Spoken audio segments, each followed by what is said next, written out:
Saludos virtuales de la ciudad de Maracay, Venezuela. Quien les habla, la doctora Noelia Alfonso. Hoy vamos a conversar un poco acerca de la gestión, producción y publicación de la investigación científica. En primer lugar, debemos señalar que estas no son estancos separados, sino que se mantienen en un continuum integrado, que si bien exigen competencias diferenciadas, decisiones éticas y una alta conciencia de lo que corresponde o lo que comprende el sistema científico internacional. Así tenemos entonces en primer lugar que la gestión de la investigación científica comprende ese conjunto de procesos estratégicos, organizativos, administrativos, éticos y políticos que permiten planificar, orientar, sostener y evaluar la actividad investigativa antes, durante y después de la producción del conocimiento y que se encuentra vinculada a los sistemas de innovación e interacción entre universidad, Estado y sociedad, y supone crear condiciones institucionales, normativas y financieras que garanticen la calidad, pertinencia y sostenibilidad del conocimiento producido. Esta tiene como principios, en primer lugar, la planificación estratégica, que es la que va a permitir definir las líneas, la agenda y las prioridades de investigación. Como segundo principio, la pertinencia social y científica, lo que implica que esta investigación se alinee con problemas relevantes y vacíos de conocimiento.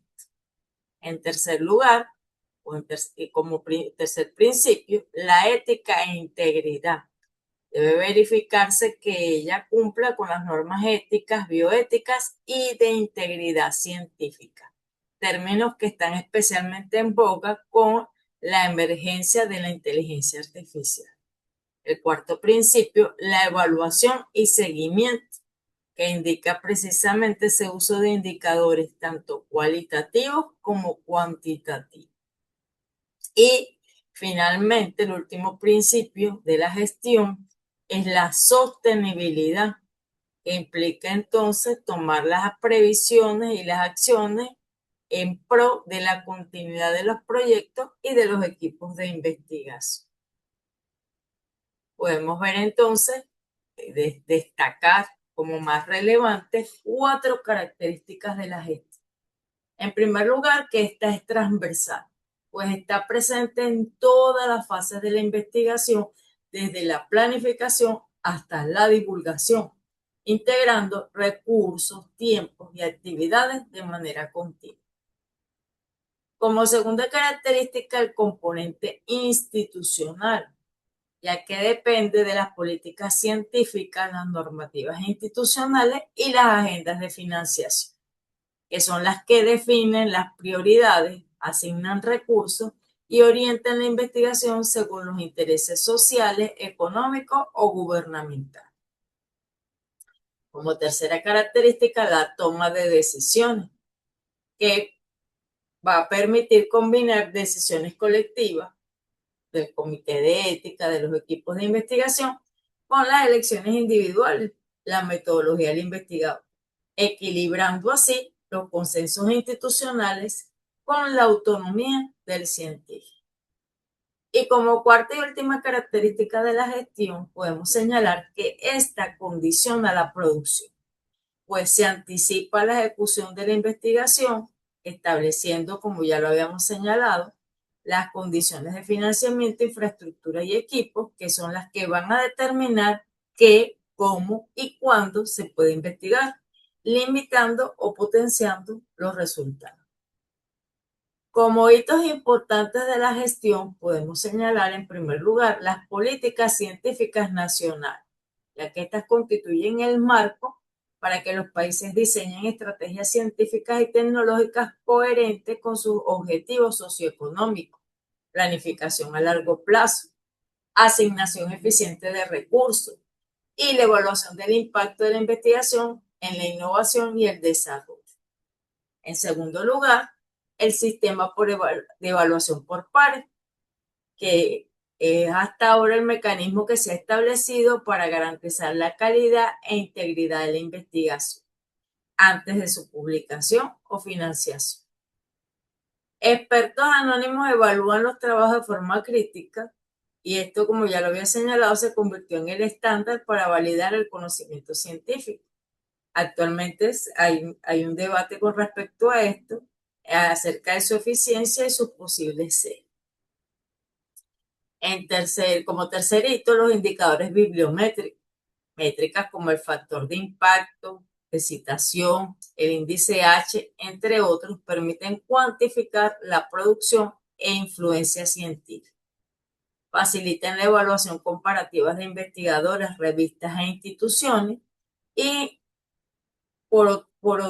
esos serían, como decir, los aspectos positivos, pero por otra parte, hay críticas acerca de estos indicadores, señalando que simplifican la calidad y fomentan la publicación masiva. Como último hito importante, la ciencia abierta. Este movimiento que ha tomado auge, que promueve el libre acceso a publicaciones, datos, metodologías y resultados científicos, y que busca democratizar el conocimiento, acelerar la innovación y aumentar la transparencia. Incluye prácticas como repositorios abiertos, PREPIN y colaboración ciudadana. Y enfrenta desafíos como la financiación y, por supuesto, el cambio cultural.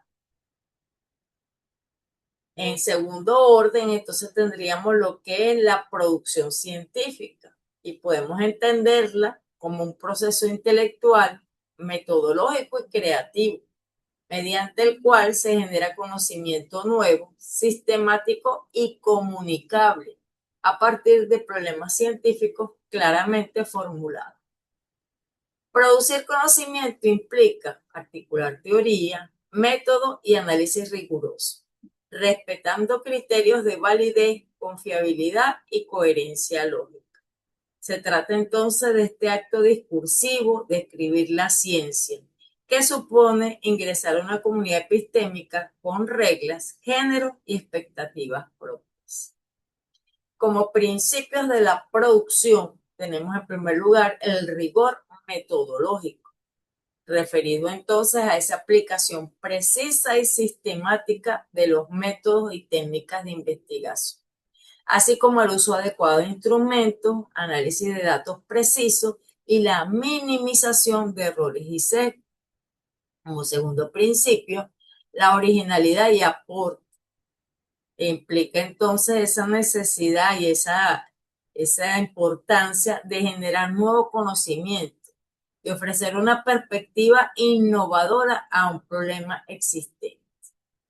Avanzar en la comprensión de un fenómeno, llenar un vacío en la literatura o cuestionar supuestos establecidos.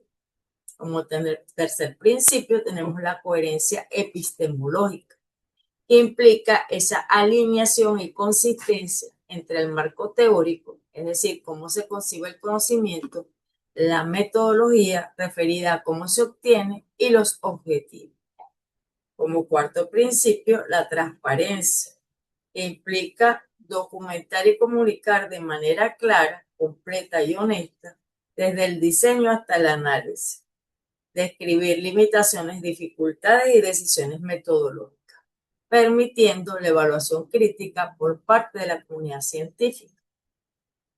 Y como último principio de la producción, tenemos la reproducibilidad y la trazabilidad, que implica que todo debe describirse a detalle para que se pueda repetir el estudio. Esto referido a la reproducibilidad, así como obtener resultados similares, así como los datos que llevaron a las conclusiones, implica la trazabilidad para la verificación y el progreso acumulativo de la ciencia. Como característica de la producción, podemos señalar que se trata de un proceso no lineal, implica avances, retrocesos, a veces callejones sin salida y redirecciones constantes basadas en hallazgos inesperados, resultados contradictorios o nuevas preguntas que surgen durante el trabajo. Implica además una alta autonomía intelectual, para ese diseño de estrategia, evaluación crítica de la información y sostener argumentos con responsabilidad, en el que el núcleo del pensamiento y la interpretación es individual y autogestionado.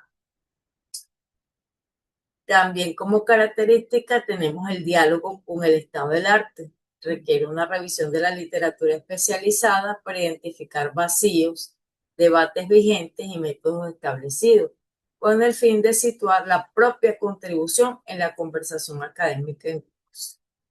Y como cuarta y última característica de la producción, podemos señalar que este integra escritura, análisis y reflexión crítica, en donde escribir es una forma de pensar y refinar ideas.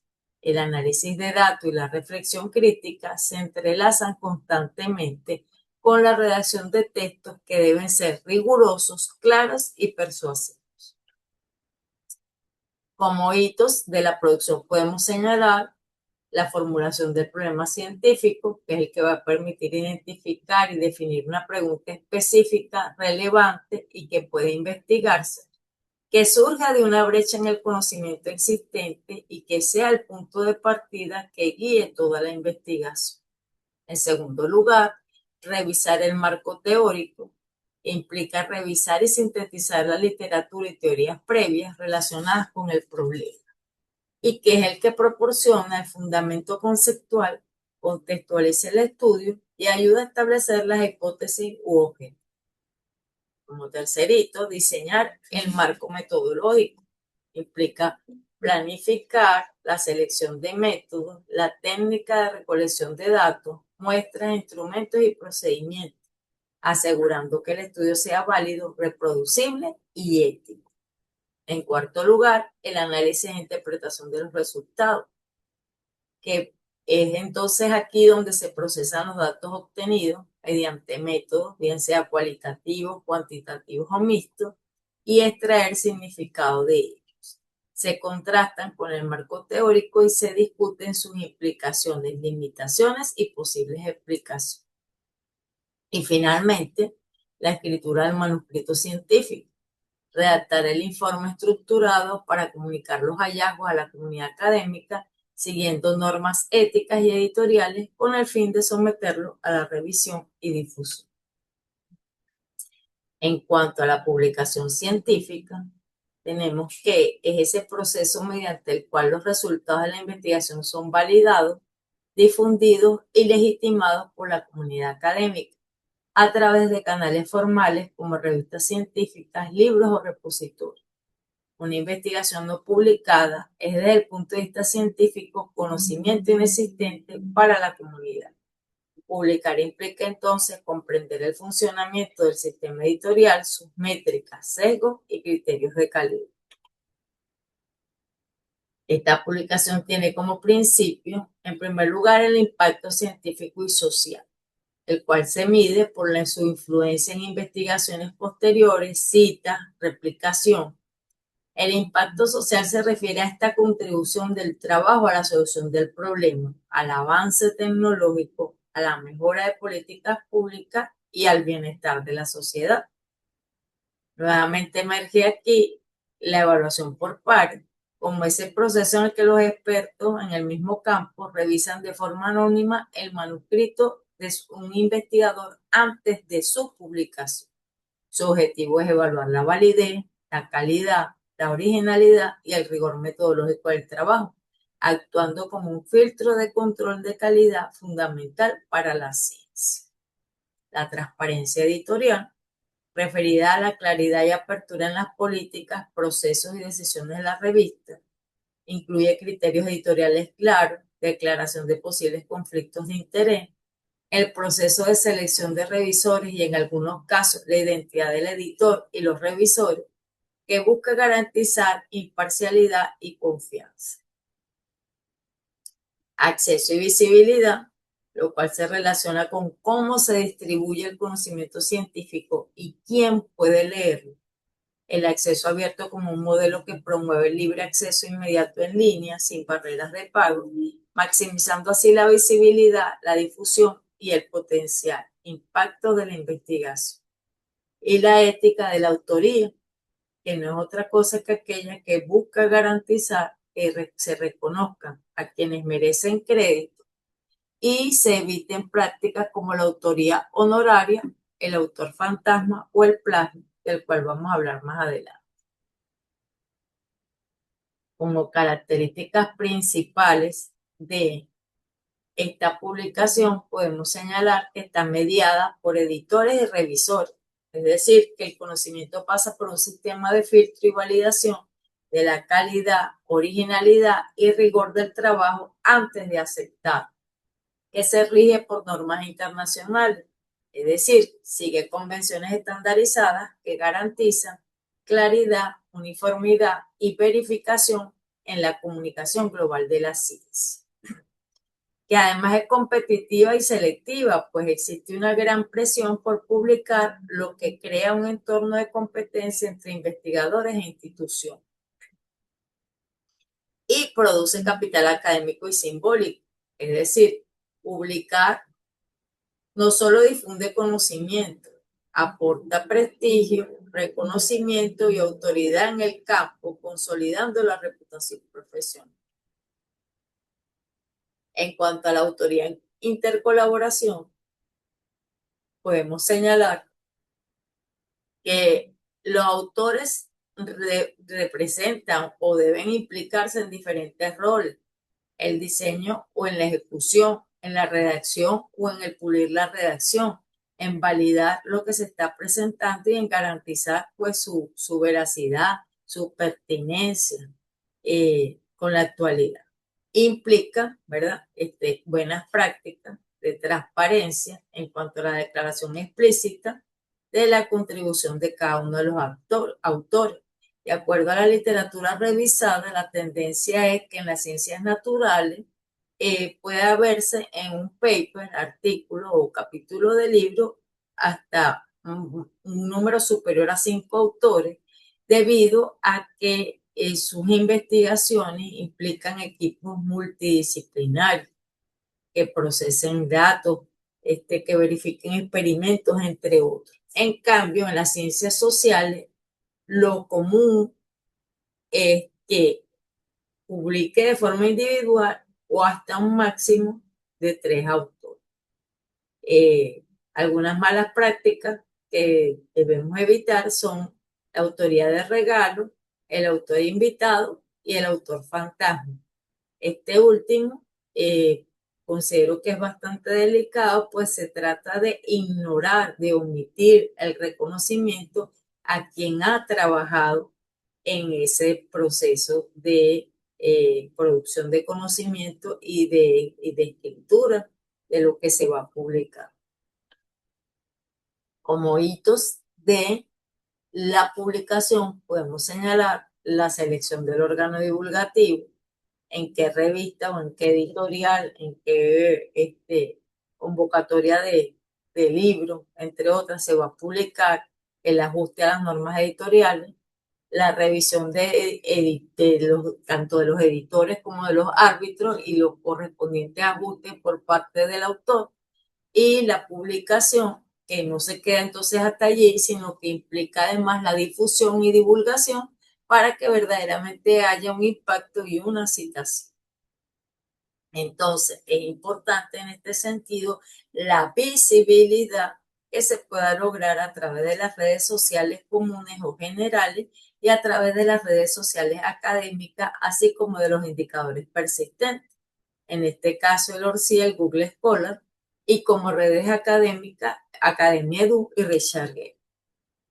Entonces, como lo habíamos señalado al inicio, la gestión, la producción y la publicación científica son un continuo integrado de forma circular, que implica pensar en la publicación desde la gestión, definiendo la audiencia y el formato ideal al inicio, producir con la publicación en mente, es decir, generando datos y gráficos fáciles de presentar, usa el feedback de la publicación para una nueva gestión, es decir, los comentarios de los revisores, las preguntas en un congreso, pueden inspirar la siguiente pregunta de una investigación y optimizar el proceso asegurando que cada etapa informa y prepara para la siguiente. creando así un flujo de trabajo coherente, eficiente y con mayor impacto. Algunos errores frecuentes que podemos señalar es reducir la investigación a simple y llanamente escribir artículos, ¿verdad? En la que hay una divulgación a distintos públicos, transferencia del conocimiento y aplicación práctica de los hallazgos. Publicar sin una estrategia de gestión. Definir los canales más adecuados es necesario, así como asegurar la visibilidad y el impacto a largo plazo. Y priorizar métricas sobre calidad. Enfocarse excesivamente en indicadores cuantitativos como el factor de impacto o el número de citas, en detrimento del rigor metodológico, la originalidad, la profundidad del análisis y el aporte real al avance del conocimiento. Desconocer las políticas editoriales, de informarse sobre las normas específicas de la revista, el formato y el alcance, los principios éticos en la publicación, autoría, conflictos de intereses, duplicación, entre otros, que genera rechazos, retrasos y mala praxis. Y finalmente, fragmentar los resultados, dividir un estudio coherente en múltiples publicaciones mínimas e insignificantes en lugar de presentar un trabajo completo y sólido con la finalidad de inflar el número de publicaciones, pero diluyendo el mérito científico, lo cual puede ser considerado además poco ético. Entonces, ¿cuáles son las recomendaciones? Diseñar una agenda de investigación. Planificar un programa de investigación a largo plazo con objetivos claros, coherentes y sostenibles, alineados con un campo de estudio específico para generar contribuciones significativas y no solo trabajos aislados. Integrar gestión, producción y publicación. Organizar el proceso investigativo considerando desde el principio cómo se gestionarán los datos. Se redactarán los resultados y se difundirán en publicaciones para optimizar tiempo y recursos. Fortalecer la escritura académica avanzada. Desarrollar habilidades de redacción científica rigurosa, clara y persuasiva, entendiendo la escritura como un proceso recursivo esencial para construir y comunicar conocimiento. Seleccionar revistas por pertinencia. Elegir revistas para publicar basándose en su relevancia temática, audiencia objetivo y alineación con el contenido del trabajo. Practicar ética y ética de autoría y colaboración, reconociendo adecuadamente la contribución de todos los participantes, evitando el plagio y las autorías injustas, así como fomentar relaciones colaborativas transparentes y equitativas.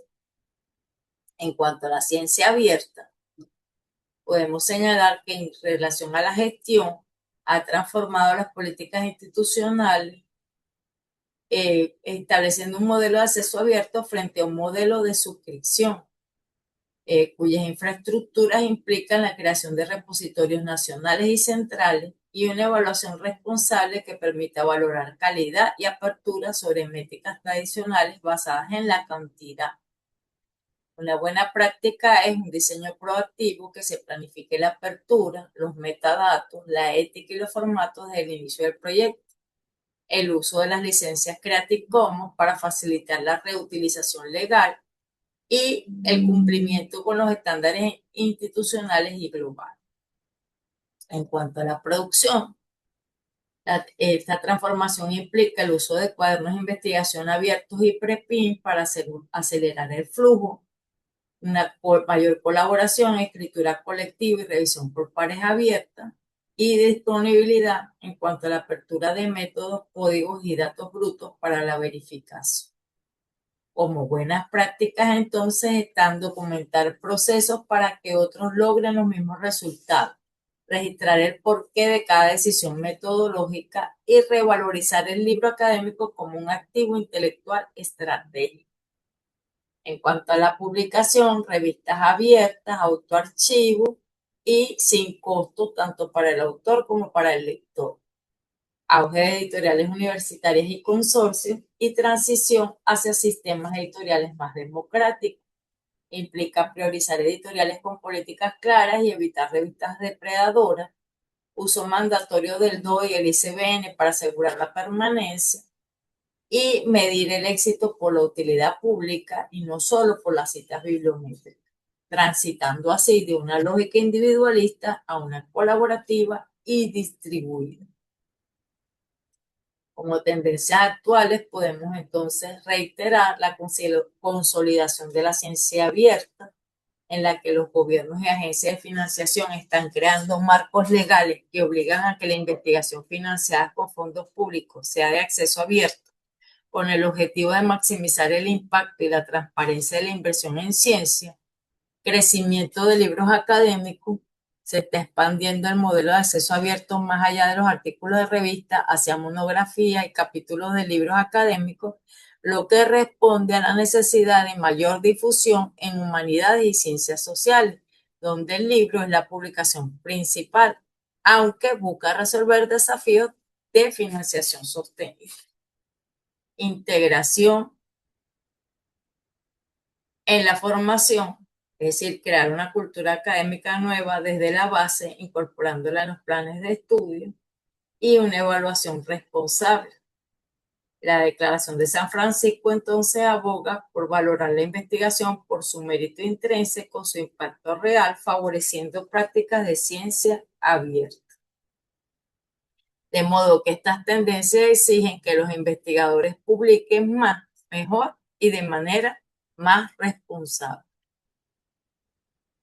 En cuanto al uso de la inteligencia artificial, los principios que ya se han establecido por las diferentes políticas y normativas es la transparencia, es decir, declarar su uso, la responsabilidad humana, ya que la autoría y la toma de decisiones recaen en el investigador, la equidad, prevenir sesgos en los datos y resultados, rigor científico, verificar la veracidad tanto de la información como de la fuente, que sea correcta, ética y legalidad, respeto a la propiedad intelectual, confidencialidad y derecho de autor. La integración de la inteligencia artificial en la gestión la podemos ver a través de las herramientas como de buscadores de artículos como Elixir, Richard Rabbit, SCI, Connected Paper, Consensus, Notebook, entre otros, que permiten realizar revisiones sistemáticas más eficientes, organizando procesos clave, tales como la organización de bases de datos bibliográficas, análisis de grandes volúmenes de literatura científica e identificación de tendencias investigativas. En cuanto a la producción, ChatGPT con su GPT y Gemini con sus gemas personalizados, en la planificación y gestión de proyectos de investigación que se emplean frecuentemente para la formulación y delimitación de problemas, organización de cronogramas, apoyo en la construcción de matrices categoriales y conceptuales e identificación de vacíos teóricos. En cuanto a la publicación, que por supuesto no es la publicación como tal, sino en la redacción, algunas herramientas que van a permitir mejorar esta redacción científica, académica, con claridad y coherencia textual, la revisión de la gramática y la estilística, un parafraseo académico responsable y la adaptación de textos a normas editoriales.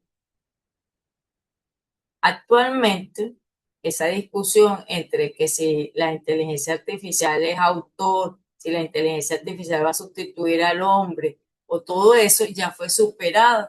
Entonces, se habla es de inteligencia híbrida, que implica esa simbiosis o colaboración profunda donde ambos se potencian mutuamente. El humano aporta la creatividad y la intuición, esa capacidad de generar ideas novedosas y tener corazonadas, su ética y juicio moral, que le permite tomar decisiones basadas en valores, contexto social y consecuencias a largo plazo, su sentido común y contexto, ya que es el humano el que entiende las sutilezas del mundo real que no están en los datos, y adaptabilidad, enfrentando cada vez que se enfrenta a situaciones completamente nuevas para las cuales no fue entrenado o para los cuales no ha sido preparado. En cuanto a la inteligencia artificial, pues el aporte es porque permite ese proceso masivo de datos, analizando enormes cantidades de información en segundos, velocidad y precisión, ya que realiza cálculos complejos sin fatigas ni errores humanos, reconocimiento de patrones, encuentra correlaciones y tendencias ocultas en los datos que un humano jamás podría ver, y escalabilidad. Puede operar en múltiples frentes a la vez. De manera entonces que se trata de un diálogo constante e iterativo. Podemos entonces concluir que la excelencia investigadora se sostiene en estos tres pilares interconectados: la gestión estratégica de los recursos, el rigor en la producción de los datos y la conciencia crítica en la publicación. De manera que integrarlos optimiza la productividad y asegura que el conocimiento generado cumple una función responsable. La IA, por su parte, coadyuva a fortalecer la gestión, la producción y la publicación científica mediante su uso crítico, ético y metodológicamente fundamentado, potenciando la capacidad analítica, organizativa y comunicativa, reafirmando el papel central de la inteligencia humana en la ciencia.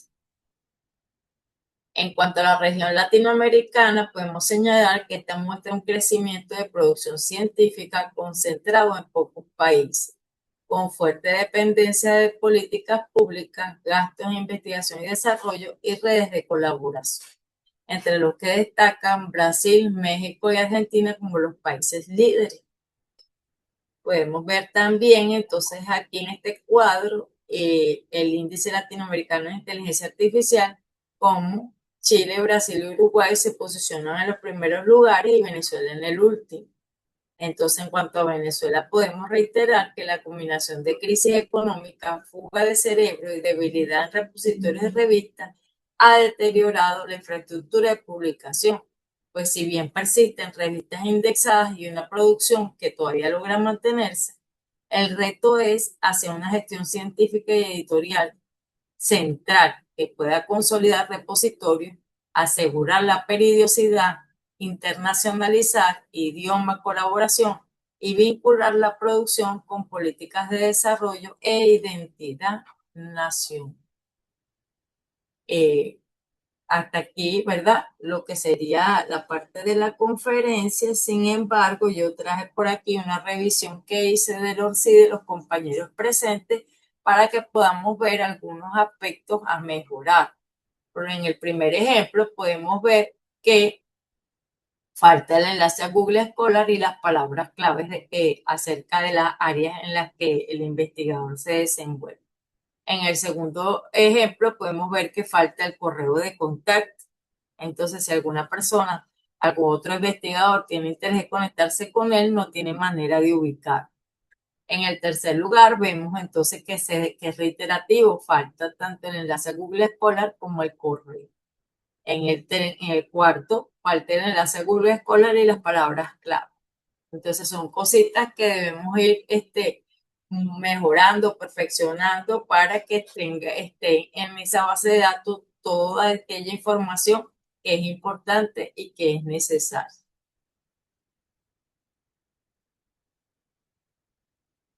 En este caso vemos, por ejemplo, que no está el nombre completo de la persona, no coloca su biografía, tampoco coloca el correo, ni el enlace a Google Scholar, ni sus palabras clave, ni ha añadido sus publicaciones. Entonces, en este caso, el ORCID, como base de datos de investigadores a nivel internacional, no está cumpliendo su propósito, por lo que es importante actualizar toda esa información.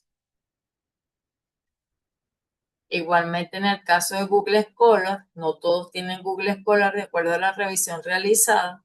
Es importante entonces que quienes no lo tienen puedan activarlo y comenzar entonces a